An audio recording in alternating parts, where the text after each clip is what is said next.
Hi, this is my Chapter 2 discussion about perception. Perception can be defined as making meaning of the things that we experience around us.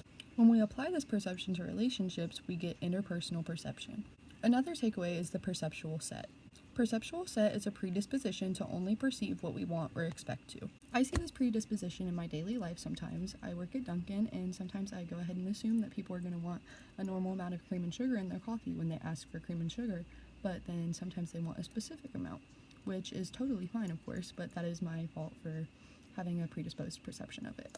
That is where revising perceptions comes into play. It's always important to revise our perceptions if we find out that they are untrue for any reason. No one wants to realize that they have had a misperception of something for a while, therefore revising perceptions is very important.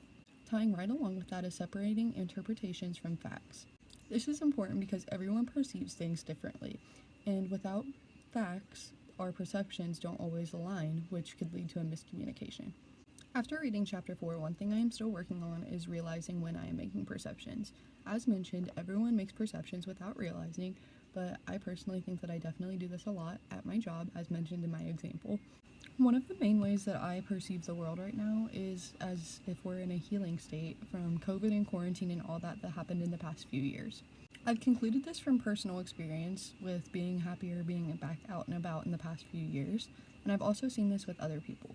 Comparing our pre-COVID world to the post-COVID world, I think that a lot more people are more appreciative of the freedoms that we do have and being able to do things like going on vacation or even just going out to the gym, going to the grocery store. I think people are a lot more appreciative of aspects of daily life once we realize how bad it can be when they're taken away.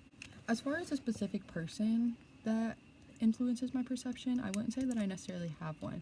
I kind of just perceive everything that I see in the world around me, as in like observing other people and observing things that I do myself and reflecting between those two, and I think that's how I've came up with this perception. And what shapes my perception is some of the things mentioned before, like the pre-COVID versus post-COVID world, and how much more appreciative people are of simple, daily, everyday tasks. I do think that that's a good thing, honestly, too, because I think as humans we should be appreciative of our daily lives. Overall, I think my biggest takeaway was about revising perceptions and the different ways to do so. Revising our perceptions doesn't have to be coming up with an entire new concept or anything like that. It can be small, minor adjustments just to make sure that they are correct. It's also important to know what perceptual set is so you don't fall victim to it, and to make sure that our perceptions are as accurate as possible.